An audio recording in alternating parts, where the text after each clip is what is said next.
आशा करती हूँ आप सभी अच्छे होंगे और अपनी पढ़ाई अच्छे से कर रहे होंगे।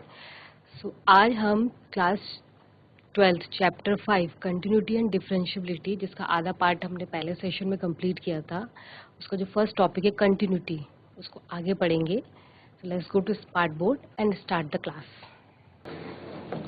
तो पिछली क्लास में जब हमने पढ़ा था कंटिन्यूटी, तो थोड़ा सा मैं आपको ब्रीफ दे देती हूँ। हमने पिछली क्लास में क्या पढ़ा था? हमने पढ़ा था continuity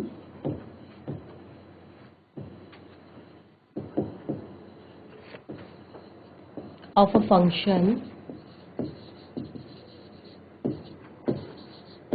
at x equal to c।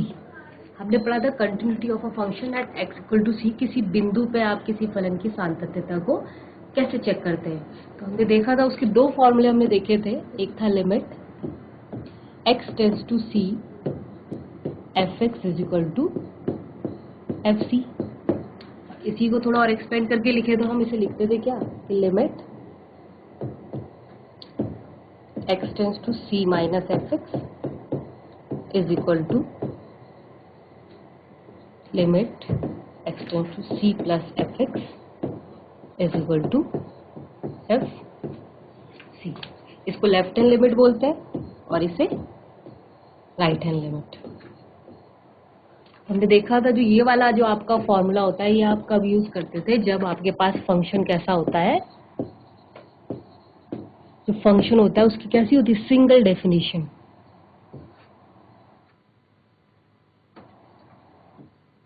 आपके फंक्शन की डेफिनेशन कैसी होती है? इसमें सिंगल डेफिनेशन होती है। एग्जाम्पल, जैसे हमने बोला कि fx is equal to x plus 5। इसको आपको चेक करना है कहाँ पे, x बराबर सपोज 2 पे हमें चेक करना है। तो x के बराबर 2 पे हम क्या देखते हैं कि 2 के लेफ्ट और 2 के राइट दोनों में फंक्शन की डेफिनेशन क्या है, x प्लस 5 ही है, सिंगल डेफिनेशन है।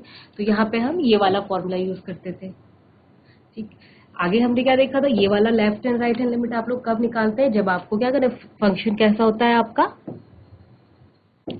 फंक्शन की डेफिनेशन कैसी होता है कि डिफरेंट डेफिनेशन, एक से ज्यादा डेफिनेशन जब आपके फंक्शन की होती है, तब आपको क्या करना होता था, left and right hand limit solve करनी होती थी।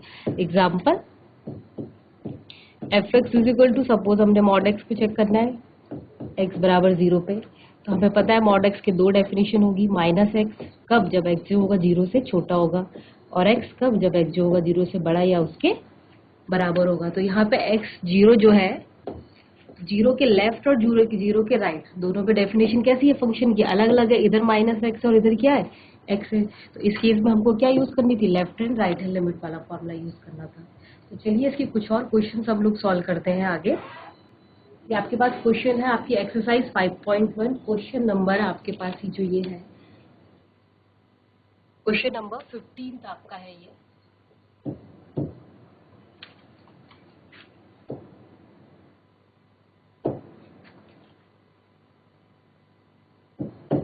क्वेश्चन नंबर 15 तो ये आपके एक्सरसाइज का। देखिए पहले क्वेश्चन ध्यान से पढ़ लीजिए, क्या बोल रहे हैं हमारे पास वो, कि फलन f के सातत्य पर विचार कीजिए जहां फलन f निम्नलिखित द्वारा परिभाषित है। पहले तो क्वेश्चन को बहुत ध्यान से पढ़ लेना आप। क्या है हमारे पास, क्वेश्चन क्या है, fx की वैल्यू क्या है आपके पास, 2x कब है, जब वो 0 से कम है। 0 है कब, fx की वैल्यू जब वो 0 के बराबर या 0 से ज्यादा और 1 से कम या 1 के बराबर है। और 4x है कब, जब x क्या है, 1 से ज्यादा है। आपको पूरा फलन को यहाँ पे क्या करना है, हमें चेक करना है कि क्या ये फलन सातत्य है या नहीं है। फलन कब सातत्य होता है, जब वो अपने प्रांत के सभी बिंदुओं पे सातत्य होता है। अब सारे बिंदु प्रांत, जनरली जितने भी क्वेश्चन आपके पास आएंगे, इनकी जो प्रांत होंगे वो क्या होंगे, वास्तविक संख्याओं के समुच्चय जो होता है वो इनका प्रांत होता है, रियल नंबर्स वाला। तो आपको सारे रियल नंबर्स के लिए चेक करना पड़ेगा कि क्या ये सारे रियल नंबर्स के जितने भी रियल नंबर है, सब के लिए क्या ये फलन आपका कंटिन्यूअस है या नहीं है। तो उसके लिए हमें क्या करना है, देखिए अब हर सारे पॉइंट्स पे चेक करना पॉसिबल नहीं है। तो हम लोग क्या करते हैं, जनरलाइज करके इसको लिखते हैं। आपके पास मेनली क्या है, यहाँ पे 0 1 इन दो जगह पे क्या है, इनके लेफ्ट और राइट साइड वैल्यू चेंज हो रही है। आपको क्या देखना है, एक तो आपको 0 से कम के सभी नंबरों के लिए चेक करना है कि क्या यहाँ पे फलन सातत्य है या नहीं है। एक आपको 0 पे और 0 से ज्यादा 0 और 1 के बीच के सारे नंबरों पे चेक करना है, क्या इन नंबरों के जितने भी नंबर 0 से 1 के बीच में आते हैं क्या इनके लिए फलन सार्थक है। एक आपको चेक करना है ठीक 1 पर कि क्या 1 पे फलन सार्थक है, और एक आपको चेक करना है 1 से ज्यादा वाले जितने भी सारे आपके नंबर हैं उनके लिए। इतने केसेस इसके बनेंगे जो आप सॉल्व करेंगे इसको।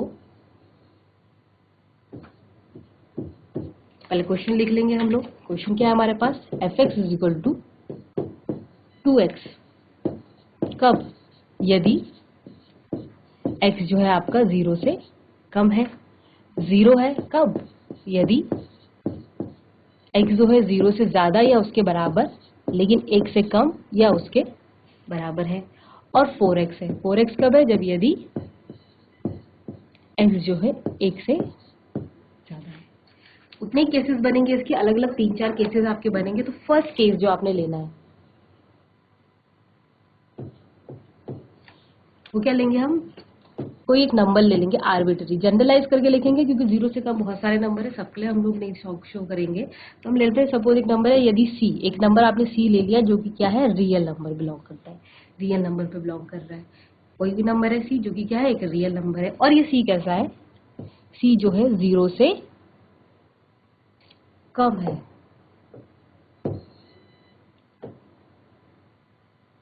c जो है 0 से कम है। तो जब फंक्शन जब वैसे ही हमारे पास 0 से कम है तो 0 से कम के लिए हमारे पास कौन सा वाला फंक्शन डिफाइंड है, f(x) = 2x। यानी इस केस में आपको फंक्शन कौन सा लेना है, f(x) = 2x। अब इस क्वेश्चन को फिलहाल छोड़ दीजिए, आप सिर्फ इधर ध्यान दीजिए। हमारे पास फिलहाल इतना है, हमारे पास फर्स्ट केस में कि c क्या है आपके पास 0 से कम है और उसके लिए फंक्शन क्या है, f(x) = 2x। फंक्शन क्या हो गया, सिंगली डिफाइंड है ना यहाँ पे, तो आपको left and right hand limit नहीं निकालनी, सीधा सीधा हम लोग सॉल्व करेंगे। एक तो यहाँ पे आप fc की वैल्यू निकाल लीजिए साथ में ही, f(x) = 2x है तो fc कितना हो जाएगा, 2c। सेम इसकी साथ में लिमिट भी निकाल लीजिए, limit x tends to c f(x). उसको अगर आप सॉल्व करेंगे, f(x) कितना है आपके पास, 2x, वैल्यू पुट कर दो अगर आप इसकी तो कितना आ गया, 2c। तो हम ये क्या देख रहे हैं, ये fc के बराबर है। तो हमारे पास क्या मिल गया है कि limit x tends to c f(x) बराबर कितना आ गया आपके पास, fc। दोनों बराबर आ गए, इसका मतलब c जब 0 से कम है, यानी 0 से कम के सभी नंबरों के लिए, 0 से कम जितनी भी संख्याएं हैं सभी के लिए फलन कैसा है आपका, सार्थक है।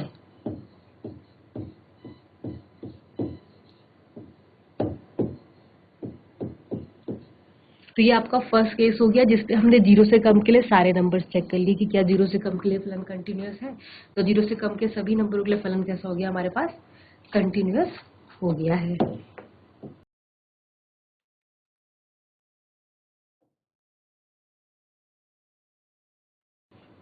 सेकंड केस इसका देख लेते हैं हम।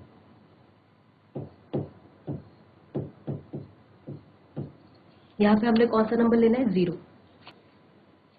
सेकंड केस लेंगे यदि c बराबर क्या है, 0 है। ठीक 0 पे देखेंगे आप, तो देखिए 0 पे आपके पास फंक्शन की वैल्यू आपको दी हुई है।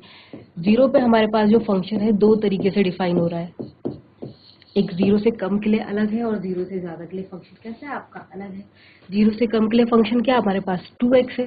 कब, यदि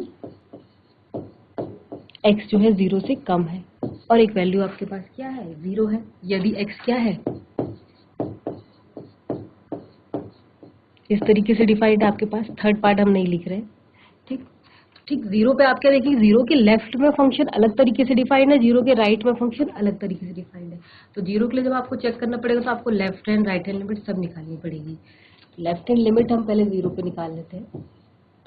लिमिट्स निकालने का प्रोसेस मैंने आपको पिछली क्लास में भी पढ़ाया था, सेम वही रहता है आपके पास, x tends to 0 minus f।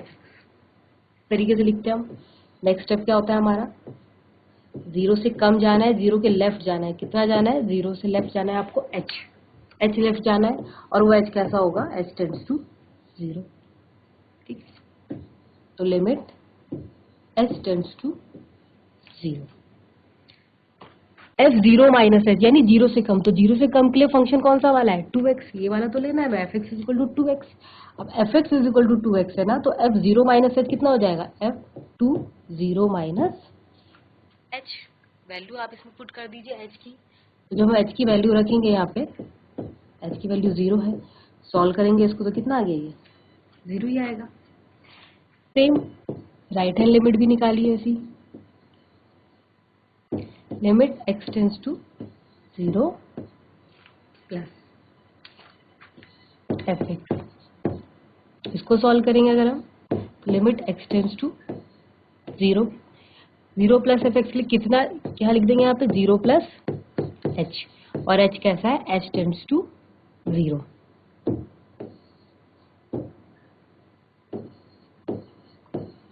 Zero से ज्यादा, जीरो प्लस एच बोल रहे हैं ना हम, तो जीरो से ज्यादा के लिए फंक्शन कौन सा वाला लेना है आपने, जीरो वाला, वैल्यू रख दीजिए यहाँ पे। एफ एक्स बराबर जीरो है, एफ जीरो प्लस एच भी कितना होगा, जीरो ही होगा, वैल्यू पुट करेंगे तो कितना आएगा आपके पास, जीरो ही आएगा। लेफ्ट हैंड और राइट हैंड लिमिट दोनों हमारी कैसी आ गई है, बराबर आ गई है। एक और बचता है हमारे पास अभी, एफ जीरो भी निकालना है, जब ये बराबर आते हैं तो एफ जीरो भी कितना है, जीरो ही रहेगा, है ना। तो हमने क्या देखा, एक्स बराबर जीरो पे left hand limit, right hand limit और एफ जीरो तीनों कैसे आ रहे हैं आपके पास, बराबर ही आ रहे हैं। तो हम क्या बोल सकते हैं कि एक्स बराबर जीरो पर भी फलन कैसा है आपके पास, सातत्य है। क्लियर है। देखिए हमने आपको बताया था, आपको 3-4 जगह अलग अलग केसेस में चेक करना है, तो जीरो से कम के लिए हमने चेक कर लिया है, जीरो पे भी हमने चेक कर लिया है, यहाँ तक फलन फिलहाल अभी कैसा है आपका, सातत्य आ रखा है। अभी हमारे पास 0 से 1 के बीच का एक बचा है, तो 0 से 1 के लिए हमें चेक करना है, फिर एक बार 1 के लिए और एक बार 1 से ज्यादा के लिए। 5 केसेस इसमें आपके बनने वाले हैं। केस सेकेंड, नेक्स्ट केस देखिए, केस थर्ड।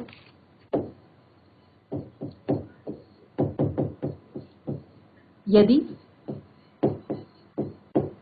सी जो नंबर है वो कैसा ले रहे हैं, 0 और 1 के बीच में। एक नंबर हमने फिर जनरलाइज के लिए, यदि सी जो नंबर है इस बार कहाँ पे, वो 0 से 1 के बीच में होगा, तब आपके पास फंक्शन कौन सा वाला है, एफ एक्स बराबर कितना लेना है आपने, यहाँ पे फंक्शन कैसा है आपके पास, 0 है, सिंगली डिफाइंड फंक्शन है।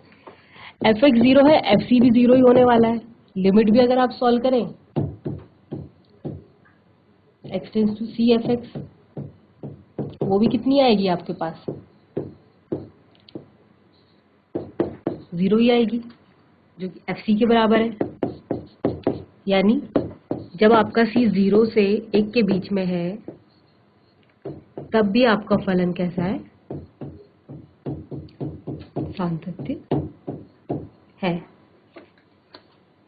सेम ऐसे ही आपने केस 4 देखना है।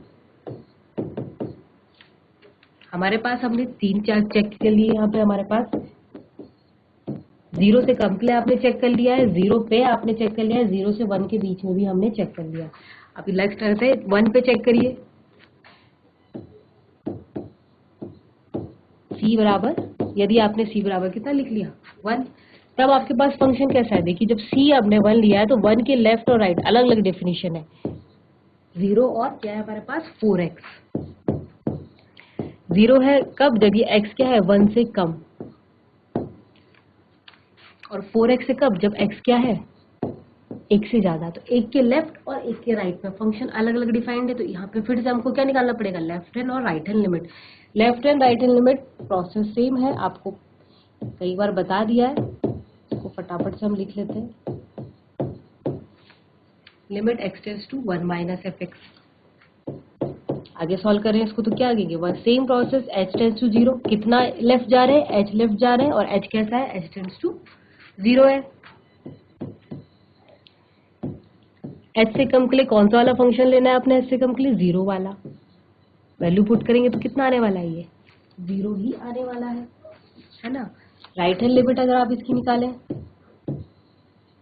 Limit x tends to 1 plus f x, तो limit h tends to 0 f 1 plus H.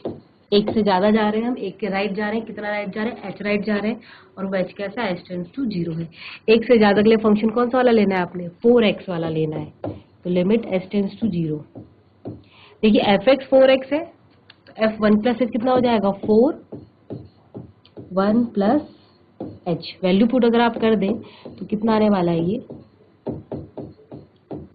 0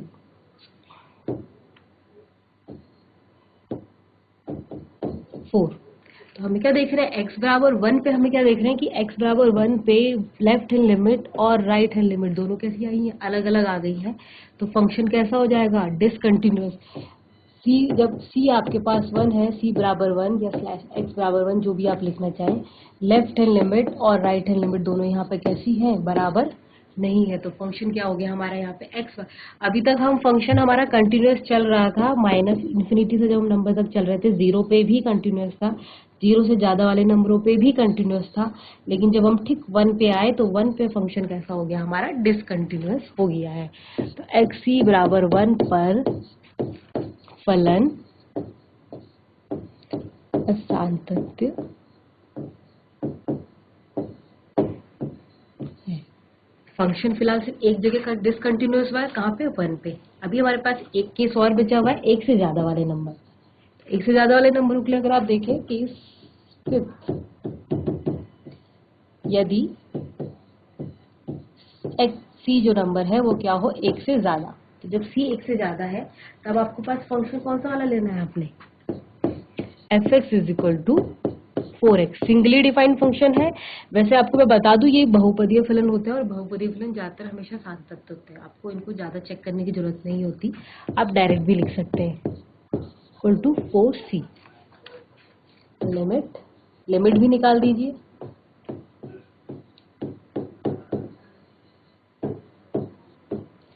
four x value put करेंगे तो ये भी 4c आ रहा है जो fc के बराबर है, यानी फंक्शन यहाँ पे भी कंटिन्यूअस है।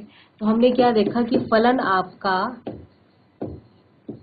x बराबर 1 पर असांतत्य है। बाकी सारे बिंदुओं पे हमको पूछा गया था क्या ये फलन सान्तत्य है कि नहीं है। तो सान्तत्य पे विचार करना, तो हम क्या देख रहे हैं, फलन सभी रियल नंबर अपने प्रांत के सभी बिंदुओं पे सान्तत्य है, लेकिन एक को छोड़ के। x बराबर 1 पर असांतत्य है, फाइनल आंसर आप लिख लेंगे, और शेष सभी बिंदुओं पे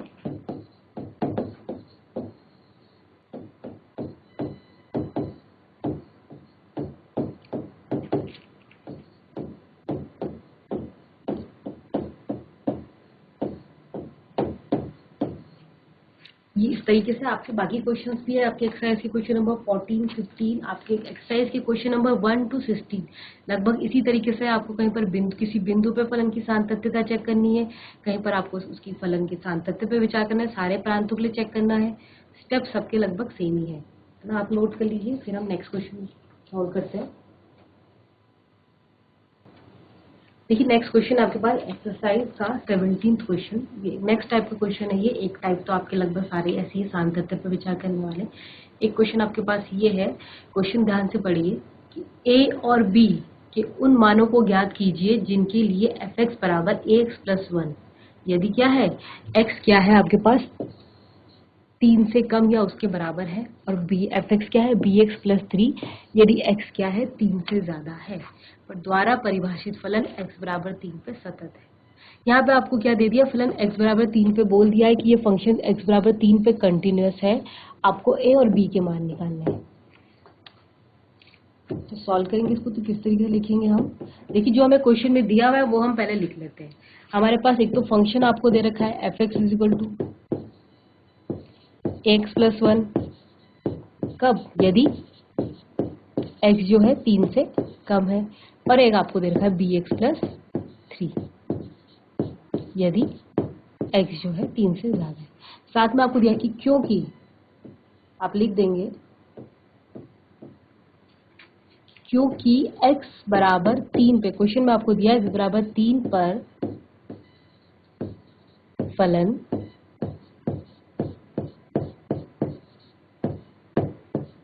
तो है यह सतत है। 3 पे फलन क्या है आपका, सतत है। तो x बराबर 3 पे आपका क्या होगा, इसीलिए x बराबर 3 पर left hand limit, right hand limit और f3, ये तीनों चीजें कैसी होने वाली है, बराबर। अभी तक तो हम ये चीजें सॉल्व करते थे कि left and right hand limit निकालते दिखाते थे कि क्या ये बराबर आ रही है। इस बार आपको क्वेश्चन रिवर्स कर दिया, क्वेश्चन में दे दिया फलन 3 पे सान्तत्य है, तो क्योंकि 3 पे सातत्य होगा तो 3 पे लेफ्ट हैंड, राइट हैंड और F3 है, तीनों वैल्यूज कैसी होंगी आपकी, बराबर होंगी। इसी से हम लोग ना आगे सॉल्व करना है, अपना आंसर निकालना है। देखिए लेफ्ट हैंड लिमिट की अगर मैं बात करूं, लेफ्ट हैंड लिमिट जब आप सॉल्व करेंगे इसकी,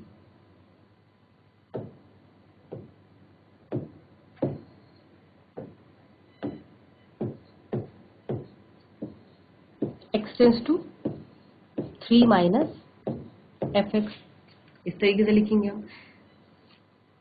तो लिमिट, सेम प्रोसेस है, एक बार आपको ये लिमिट सॉल्व करनी आ गई फिर सारे क्वेश्चन एक जैसे ही हैं। ये लाइन आप सब क्वेश्चन में सेम होती है।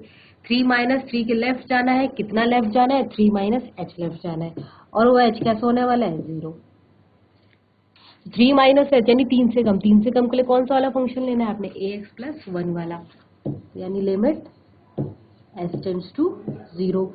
fx ax प्लस 1 है ना, तो f3 माइनस h कितना हो जाएगा, a 3 minus h plus 1। h की वैल्यू अगर आप पुट कर दोगे इसमें तो कितना आएगा आपके पास, सॉल्व करो इसे तो कितना मिलेगा हमें, 3a प्लस 1। तो ये आपकी लेफ्ट हैंड लिमिट आ गई। सेम प्रोसेस आप राइट हैंड लिमिट भी निकाल लीजिए। तो वो क्या आने वाली है हमारे पास, limit x tends to 3 plus fx, 3 से प्लस, 3 से आगे जा रहे हैं, 3 से राइट जा रहे हैं, कितना राइट जा रहे हैं हम लोग, h राइट जा रहे हैं, 3 h राइट जाएंगे, और वो h कैसा है, टेंस टू 0 है। Limit h tends to 0, 3 plus यानी 3 से ज्यादा, 3 से ज्यादा के लिए कौन सा वाला फंक्शन लेना है आपने, bx प्लस 3 वाला। तो fx बराबर bx प्लस 3 है, तो f3 प्लस h कितना हो जाएगा, b 3 plus h plus 3। h की वैल्यू पुट कर दो तो कितना मिल जाएगा आपके पास, सॉल्व करो इसे तो हमारे पास क्या आ गया, 3b प्लस 3। तो ये हमारे पास लेफ्ट हैंड और राइट हैंड लिमिट आ गई है। अब क्योंकि हमें दिया हुआ है कि x बराबर 3 पे फलन कैसा आप कर सकते थे, यानी लेफ्ट हैंड और राइट हैंड लिमिट दोनों कैसे आने वाली है, बराबर आने वाली है। दोनों बराबर आने वाली, दोनों की वैल्यू पुट कर दीजिए। लेफ्ट हैंड लिमिट हमारे पास क्या आई है, 3a प्लस 1, और राइट हैंड लिमिट हमारे पास क्या आई है, 3b प्लस 3। सॉल्व कर लो इन्हें आप, तो ये क्या मिलेगा, मैं 3a minus 3b is equal to 3 minus 1, 3 common ले लीजिए, a माइनस b बराबर 2। तो यहाँ से क्या मिल गया हमें, a minus b is equal to 2/3। ये आपका आंसर हो गया। दोनों की वैल्यू पूछिए, एग्जैक्ट वैल्यू नहीं है हमारे पास, लेकिन उनके बीच का रिलेशन है हमारे पास। a बराबर, a माइनस बी बराबर कितना आने वाला है, 2 प्लस 3, या आप इसको ऐसे भी लिख सकते हैं कि a बराबर कितना आने वाला है, b प्लस 2/3। इसको कोई डाउट है अगर यहाँ पे तो पूछ सकते हैं। चलिए इसका एक क्वेश्चन और देख लेते हैं इसी टाइप का आपके पास। देखिए आपके एक्सरसाइज के क्वेश्चन आपके पास 26 से 29 इंपॉर्टेंट क्वेश्चन है, कई बार आ जाते हैं के की वैल्यू फाइंड करने के लिए। पूछा जाता है कि के मानों को ज्ञात कीजिए ताकि प्रदत्त फलन जो आपको यहाँ दिया हुआ है फलन के पे क्या होगा आपका, कंटिन्यूअस होगा। तो क्वेश्चन, एक क्वेश्चन मैं बता रही हूँ 26, बाकी आप लोग प्रैक्टिस करिएगा, सेम ही है। हमारे पास क्वेश्चन क्या है, f x is equal to a cos x upon pi minus 2x, यदि कब, जब x क्या है, पाई बाई 2 के बराबर नहीं है। जब x आपका पाई बाई 2 के बराबर नहीं है तो फंक्शन की डेफिनेशन आपके पास ये वाली है। और 3 है कब, जब x क्या है, पाई बाई 2 है। द्वारा परिभाषित फलन x बराबर पाई बाई 2 पर क्या है, कंटिन्यूस। सेम क्वेश्चन है जो हमने पहले वाला क्वेश्चन करा है, वहां पे 3 पे कंटिन्यूस दिया था, यहाँ पे आपको किस पे दे रखा है, पाई बाई 2 पे कंटिन्यूस दे रखा है। वैल्यू यहाँ पे आपको k की निकालनी है। प्रोसेस हमारा बिल्कुल सेम रहने वाला है जैसे हमने इससे पहले वाला क्वेश्चन किया है। क्वेश्चन आपका लिखा हुआ है, आप क्वेश्चन कॉपी में जो सॉल्व करेंगे तो इसको जरूर लिखिएगा, मैं आगे से सॉल्व करके बता रही हूँ आपको। क्योंकि हमें क्वेश्चन में दिया हुआ है कि x is equal to pi by 2 पर फलन क्या है आपका, सातत्य है। पाई बाई 2 पे फलन कंटिन्यूअस है, तो यानी पाई बाई 2 पे क्या होगी आपकी लेफ्ट हैंड लिमिट और राइट हैंड लिमिट और f पाई बाई 2, ये तीनों वैल्यू कैसे आने वाली है आपकी, बराबर। देखिए इस केस में हम लेफ्ट हैंड लिमिट निकालेंगे या राइट हैंड लिमिट, एक ही पार्ट निकालेंगे। क्यों में निकालेंगे, पहले वाले क्वेश्चन में 3 से कम के लिए अलग फंक्शन था, 3 से ज्यादा के अलग फंक्शन था, इसलिए हमने लेफ्ट हैंड और राइट हैंड दोनों निकाली। लेकिन इस क्वेश्चन में अगर आप देखें तो π/2 से कम के लिए भी यही फंक्शन लेना है और π/2 से ज्यादा के लिए भी यही फंक्शन लेना है। एक ही वैल्यू निकालेंगे, एक हम π/2 वाली वैल्यू रखेंगे। लेफ्ट हैंड लिमिट अगर आप इसकी निकालो तो हमें क्या मिलती है, वो x tends to π/2 minus, step आपके सेम ही है, आगे सॉल्व करो इसे। s tends to 0 f π/2 minus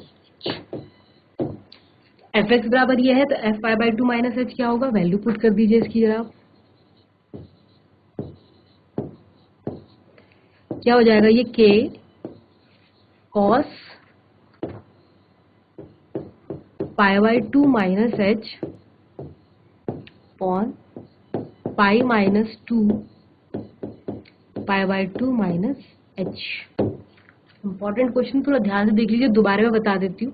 f π/2 minus H, जहां जहां पे x है वहां पे क्या रख देना हमने, π/2 माइनस एच। तो k cos π/2 minus h, x की जगह हमने क्या रख दिया यहाँ पे π/2 माइनस एच, और पाई माइनस 2 x की जगह फिर से हमने π/2 माइनस एच लिख दिया है। आगे सॉल्व करते हैं इसे। तो ये जो वैल्यू है आपके पास k cos π/2 माइनस एच कितना होता है आपको पता होगा, ये क्या होता है, साइन एच होता है। लेकिन नहीं पता तो π/2 पे क्या करते हैं हम लोग, चेंज कर देते हैं ना, cos किसमें बदल जाता है, साइन में। और π/2 माइनस एच यानी कौन सा क्वाड्रेंट आ गया आपका, ये फर्स्ट क्वाड्रेंट आपका ये आ गया है π/2 माइनस पे, फर्स्ट क्वाड्रेंट। और फर्स्ट क्वाड्रेंट में सारे ट्रिग्नोमेट्रिक फंक्शन कैसे होते हैं, पॉजिटिव होते हैं।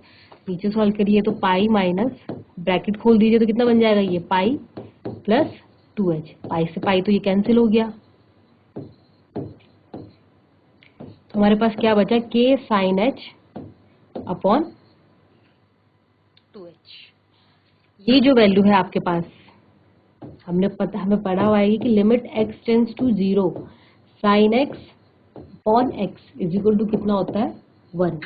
ये वैल्यू यहाँ रखेंगे आप, तो इतना पार्ट की वैल्यू तो 1 आ जाएगी, बाकी बचा क्या हो जाएगा, k अपॉन 2। तो लेफ्ट हैंड लिमिट आपकी कितनी आ जाएगी, ये k/2 आ जाएगी।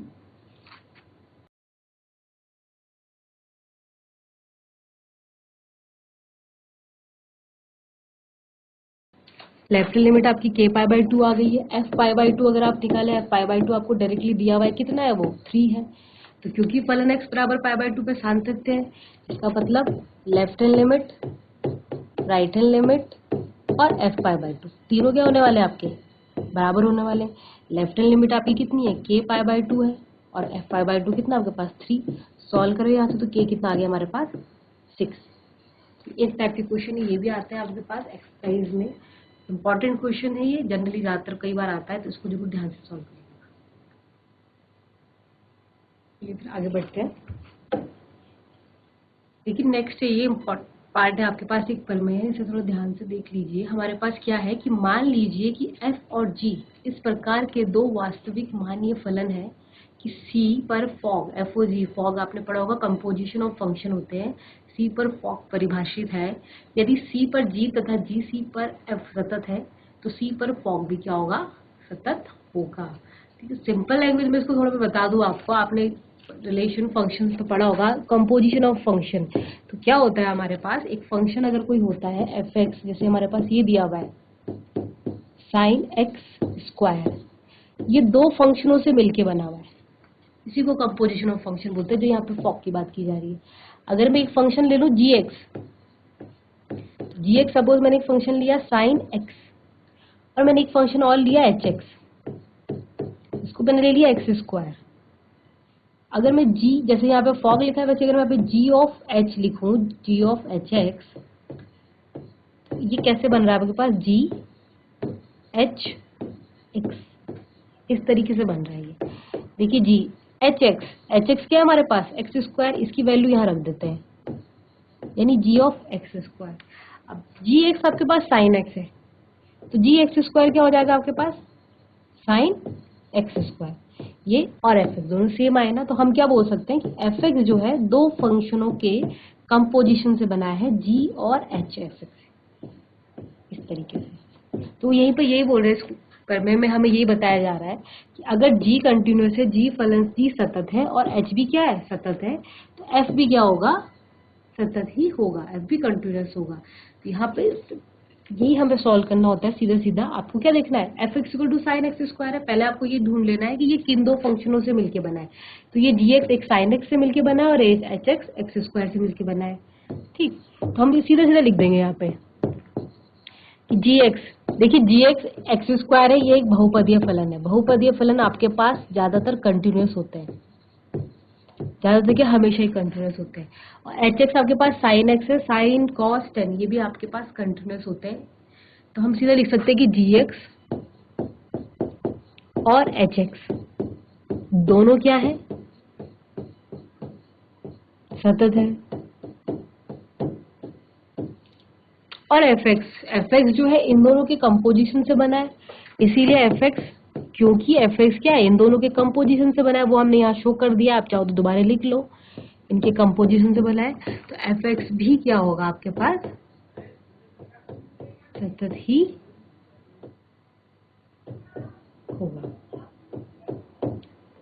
थोड़ा सा कोई कोई चीजें आपको अगर डाउट इनमें लगता है कि यहाँ पे हमें ये समझ नहीं आ रहा है कि क्यों ये बहुपदीय फलन कंटिन्यूअस है, क्यों ये साइन एक्स कंटिन्यूअस है, क्या फलन की डोमेन है, क्या फलन की प्रांत है, तो आपकी क्लास 11 के 2 चैप्टर है, बहुत इंपॉर्टेंट है, एक बार उनको जरूर रिवाइज कीजिएगा। एक आपके पास चैप्टर 2 है या 3 है, फंक्शन वाला जो चैप्टर है आपके पास, और एक आपके पास चैप्टर 13 है, ये बहुत इंपॉर्टेंट आपका, लिमिट्स एंड डेरिवेटिव। एक बार आपने ये 2 चैप्टर पढ़ ली तो आधी आपकी कंटिन्यूटी तो यहीं सॉल्व हो जाएगी।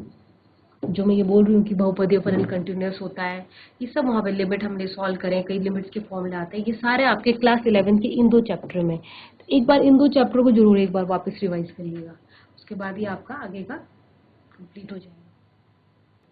ओके क्लास, ये हमारा फर्स्ट टॉपिक जो है कंटिन्यूटी, ये हमारा कंप्लीट हो गया है। अगर आपको डाउट हो इसमें तो पूछ लीजिएगा, साथ में सिर्फ एनसीईआरटी के क्वेश्चन आप मत प्रैक्टिस कीजिएगा, कोई भी आपके पास अगर एक्स्ट्रा बुक है तो उनके क्वेश्चन जरूर आप लोग एक बार प्रैक्टिस कीजिए, तो आपका क्लियर हो, एक बिल्कुल कॉन्सेप्ट क्लियर हो जाएगा। और जो मैंने 2 चैप्टर आपको बताया क्लास 11 के, लिमिट्स एंड डेरिवेटिव, इसको भी एक बार जरूर ध्यान से पढ़ लीजिएगा, आपको बिल्कुल कॉन्सेप्ट क्लियर हो जाएगा। इंपॉर्टेंट टॉपिक है, कैलकुलस यहाँ से आपकी स्टार्ट हो जाती है, यहाँ ये समझ नहीं आएगा तो आगे कैलकुलस समझना थोड़ा डिफिकल्ट हो जाएगा। तो हम नेक्स्ट क्लास में इसका नेक्स्ट डिफरेंशियबिलिटी है वो स्टार्ट करेंगे। Thank you and have a nice day.